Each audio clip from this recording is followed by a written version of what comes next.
But Well, and I'm glad you brought up Driveline because I think myself included and a lot of people are kind of wrestling with the whole purpose of summer ball when you have these training, especially for pitchers. Yeah. I think that's like the number one knock that I hear, from these colleges and these college coaches. They don't want to send their guys out, and that's why the numbers are down. That's why, you're finishing a season with 15 guys, and your pitchers. Is that how many you ended up having? Was Yes, 15? yeah. We our last game, we had 15 for a doubleheader. 15 players, and the other team they had 17, and they had playoffs. Was that Moose Jaw? No, that was Swift Current. That is incredible. Yeah, I mean, they were. Well, I mean, we were in a tough spot as far as like player wise, and I was like looking through. I think I had like 35 or 40 guys play for me this summer. Somewhere in that range. Like a few guys, it was like a one day like. Like one of my players at CBC, he lived in Calgary, so when we went to Okotoks, he came in and threw 2/3 of an inning. He was supposed to go in a full inning, but we had to get him out of there. We had a few of those situations. But yeah, no, it was like bringing in guys like all throughout the year, like, hey, let's, to finish, and then something would happen or they would leave or whatever, And I think there's environmental issues that kind of cause some of that, but like. Most of the issue, like when I took the job and started recruiting, was finding pitching. Yeah. Because I'd gone through it before, my first summer, and just like realizing like you need like 30 pitchers. Yeah. I mean, it's a different beast than like when I remember, playing my last year in that league. I mean, I think we might have had 30 guys total, and they all pretty much stayed. Yeah, there wasn't as much turnover as there is now. So, and I don't know. To get back to the point, like I just kind of wanted to see what you thought about, since you're a pitching coach. Yeah, you did the summer baseball, but you're also pretty knowledgeable with the training stuff. What are your thoughts on, summer baseball versus like a drive line or a tread or a... What I still like. I mean, I still don't think there is anything more valuable than an actual repetition, right? Like, so an actual competitive game-like rep. And, like, even live ABs, like, I mean, I've still, and I should preface this, like, and you saw me kind of during this when I was doing this at the beginning of, like, I was like, this is the way that we need to do it. We need to make sure that we are getting guys on a particular plan every week. We're freaking doing the on-ramping. We're going to, like, the plyo balls are the most important thing. And making sure that you're getting your throwing time in, like, that's the most important thing. And then making sure, like, okay, well, we're going to do simulated live at-bats. And I think there is obviously value to it. I mean, big leagues do it. You'll see them do it at big league spring training. But, like, when it actually comes to, like, an actual rep, like, when there's actual... It's kind of like sitting at the blackjack table and freaking, like, oh, well, me and you are playing with funny money, like, when we're kids, and we're freaking, oh, yeah, I'll push all in here. Well, no, there's, like, when you're playing at a blackjack table in Vegas, like, there's some actual repercussions if you go all in. Like, you're going to lose $1,000 here. And, like, that hurts. Like, if you have an ERA, if you have an actual rep, like, that you cannot recreate that. And so I think that's the thing that I would talk to, and that those are my thoughts on it. You can get out of it what you put into it, right? Like, and I guess, like, we had a couple kids this summer, and this has happened. It's not just an isolated incident, but you have kids getting picked up, and especially with the NIL deals and the amount of hopping that's going with that portal, you have kids getting picked up in the summertime, which is a little bit different. With the draft pushed back, and now with the transfer portal, you have kids, like, they need to go and play against those pitch against those hitters. So in that way, those Division I coaches, I mean, the way that they're doing it is they're going and watching those games, and they want to see you pitch against Division I bats. If you can get Division I bats out, well, they probably are going to want you. It's pretty simple, right? Like, and so that was those are my big takeaways. I mean, we had kids that developed, and let's not we're not building a piano here. Like, we're gonna go and compete against live hitters. We're gonna watch your pitch counts. We're going to make sure that your innings are monitored. We had just like the best strength and conditioning coach ever, it seems like.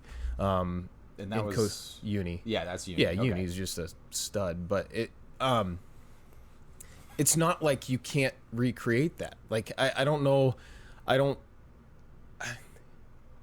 think it's there's this black mark on summer baseball, and I've been seeing lots of different tweets and all sorts of stuff and feedback where, like, it really does not matter to these coaches, which, if it doesn't matter to the coaches, it's definitely not going to matter to the players.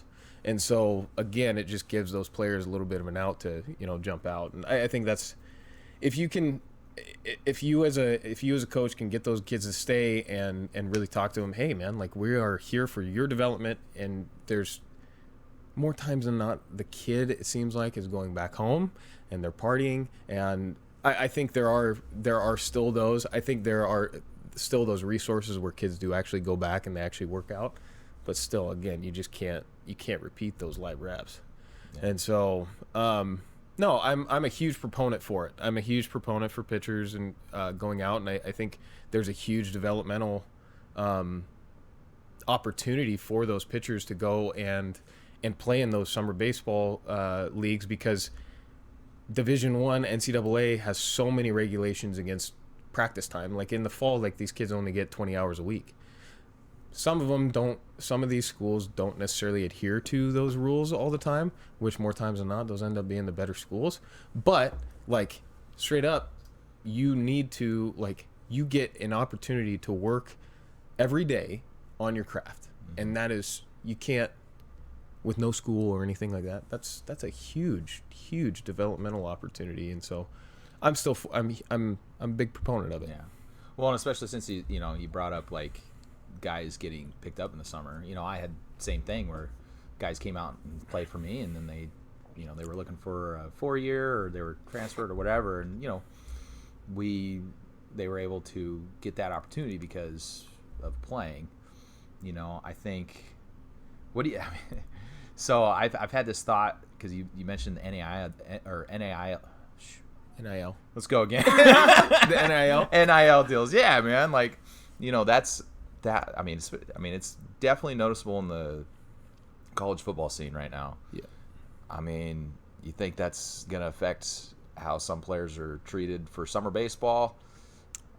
Yeah, and you would imagine there's just gonna be. I mean, there are a lot of moving parts in the market right now. I haven't kept track of all of this, but you have minor league baseball, or you have Major League Baseball that's going against basically a battle against the Players Association, Minor League Baseball. Mm-hmm. And those guys are fighting for basically not equal pay, but just minimum wage, at least livable pay. Yeah, livable wage, right? So at least the minimum wage. Yeah, I mean, it's just a nightmare. Well, if that happens, if the Minor League Players Association, they win, there would be a good chance that they win. If I had somebody on it, but if they win, what major league organizations, that costs major league organizations money. So with that being said, like, they're going to have less players. This whole thing is going to get condensed. And when those players are not going to be able to get the money that they could out of the professional organization, well, now where do those best players go? They have to go into the college ranks. And especially with NIL deals, again, I mean, those kids they're still making side money, even in baseball. Like, they're making side money. Those businesses are sponsoring them. And they're just, yeah, it's going to be crazy. The other piece is too, like, the transfer portal, like, it's August 20th. So a lot of these kids are going to be reporting here soon. There's still like 2,000 kids in the portal. Yeah. That are still looking for Division I opportunities. Yeah, good luck. I mean, yeah, what are we talking about? That's been a fun thing to track, and just to see the amount of Division One, because I mean they were at a Division One and they're transferring to another one. Right. Thousands. Right. Thousands. Yep. And then you encounter kids that are trying to break into that. It's like, well, it's gonna be tough. There are only so many roster spots, bud. Mm-hmm. So if there are 1,000, so if I was to put it like, if you're trying to put it in layman's terms, if there are 1,000 Division One roster spots, and I'm totally undercutting, but 1,000 Division One roster spots in the nation, and we have 2,000 players that are vying to get some of those spots. There's 1,000 of you that are not going to get those spots, and that's just like a spot on the bench, just a spot on the bench, like a just to be able to compete. Yeah, and like, good luck. I mean, and that is another. I mean. And why would coaches hammer on that? Why would college coaches hammer on that? Their job is to win. Yep. Well, the issue becomes like the kids that are coming up, like they have this just false reality of like, man, like you're not good enough to get on this roster. Period. Yeah, I think with the NIL and with the transfer portal, that definitely leaves it. It gives the player more control, I guess, which is good. But if you're a coach, because again, there's this huge backlash of these D1 guys that are signing kids that are super young, and then they pull their scholarship when they turn out not good. Right. And it's like, sometimes it's like a year before they're supposed to report. Sometimes it's like a couple weeks. It's like, okay, so the player has freedom to do the transfer portal stuff, and then the coaches should also have the freedom to be like, oh, well, there's all these players, like, I'm going to try to upgrade. Yeah. I mean, that's just like my kind of thought on it. I mean, it's I don't know. It seems like people are looking for fairness, like, and equality. And it's just like, when you're in a highly competitive situation, as a lot of these guys are, there's going to be people that get screwed over. And there's going to be things that happen that are just not good. But that's the risk you got to take if you want to do something great. Yeah, no doubt. I mean, when you got this second year in a row, and I think kids are just becoming more aware of it as they, especially with social media. Social media has just taken everything, and I mean, whatever your thoughts are on it, but if you don't think that kids are paying attention, they absolutely are. Yeah. We had the second year where an NAI kid who has eligibility left. He's going to a big time Division One because he freaking balled out in NAI. Yeah. So like for me as a player, like my mentality as a player, if I was playing again, I would just be like, I am going to be the best at wherever I go, be the best player on that roster. I'm just going to work as hard as you can, perform, and then find out. Because at the end of the day, yeah, I mean, coaches are bound to contracts for a year. Yep. And I mean, those 4-year scholarships don't come around. It's unfortunate. I mean, it is unfortunate in the fact that, like, I think what it does tell kids and student athletes and their parents, it tells them like, well, it's okay to jump ship. Which, on the other hand, like, the market is set up for that. Yeah. Like, that's, if you don't like it, play better type thing, right? Like, and so, well, it definitely enhances, like, theoretically the best player should play. If you go and you have a bad year, scholarship pulled, transfer portal. But if you go and you have a good year, you could transfer to a better spot, better school, to increase your draft stock. Like, yeah, it's the problem with freedom. Yeah, like, it is more free. Yes, but with more freedom comes more stuff that happens that you're not going to like if you don't perform. It's becoming it's always weird because you have I mean, it's more based on capitalism, right? So like you have a big time entity like Major League Baseball that is ran purely on capitalism, and then you have these NCAA and like NAIA that are governing bodies where it's ran more like, oh, well, it's about, we need to make sure that we have opportunity for these. Yeah. And that's not what it really is. Chances just don't come up, and they shouldn't. Not everybody gets to play. That's just plain and simple. if not everybody should play. No, not everybody should play. Yeah, I mean, yeah, we obviously had some conversations this summer. Yeah, just like Yeah. how, you know, like where, yeah, what are we doing with, where's this? How is this? I mean, there's still plenty of roster spots. Yeah. For guys. Oh my gosh. To the point where you're like, how?